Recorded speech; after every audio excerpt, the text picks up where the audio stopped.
La réaction, elle est toute simple.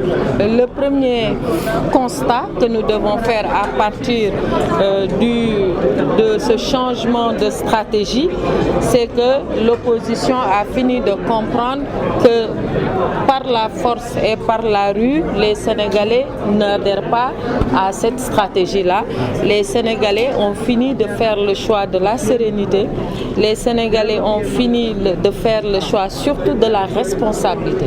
Être responsable, c'est savoir qu'une construction doit être dynamique et que si nous voulons atteindre des niveaux de construction qui nous permettront d'être dans un mieux-être, il ne sert à rien de casser ce qui est déjà bâti. Donc le premier constat, c'est que l'opposition a fini de comprendre que la bataille de la rue, elle était perdue car les Sénégalais en ont décidé autrement.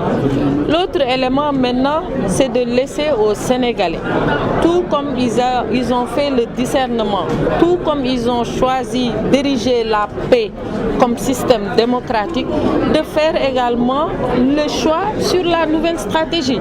Puisqu'il faut le rappeler, quand les opposants s'opposent, c'est pour accéder au pouvoir parce qu'ils ont un programme alternatif. Aujourd'hui, ils montrent à l'opinion sénégalaise que le seul programme alternatif qu'ils ont, c'est de prendre les casseroles et de taper dessus. Ça, je laisse vraiment les Sénégalais voir ce qu'il en est parce que nous sommes dans un contexte géostratégique quand même assez chargé. Vous ne pouvez pas avoir une crise en Ukraine, pour ne pas dire guerre. Vous ne pouvez pas avoir les conséquences de la pandémie sanitaire qui nous poursuivent encore et être dans un concert de casseroles. C'est dire que vous n'avez aucune ambition pour votre pays. Et c'est cela, je fais confiance au peuple sénégalais.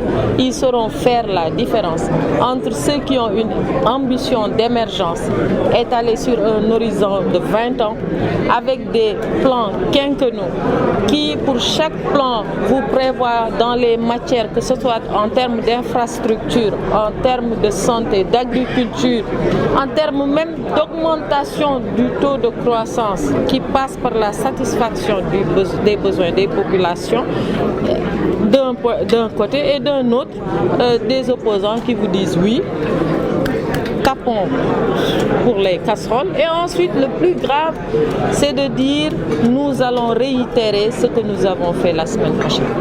Je pense que s'ils ne sont pas heurtés, s'ils ne sont pas touchés par la perte de nos compatriotes, nous le sommes. Et la coalition Benno Bokk Yakaar n'est pas sur cette dynamique. Parce que le fait de perdre un seul de nos concitoyens est insupportable. A fortiori, les perdre dans des futilités. Et donc, je pense que force doit rester à la loi.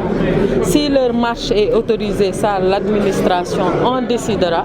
Si elle n'est pas autorisée, j'invite les Sénégalais épris encore de raison également de ne pas verser, comme ils ont déjà eu à le faire, dans cette lutte qui, de jour en jour, montre que c'est une lutte crypto-personnelle. Ce n'est pas une lutte pour les citoyens.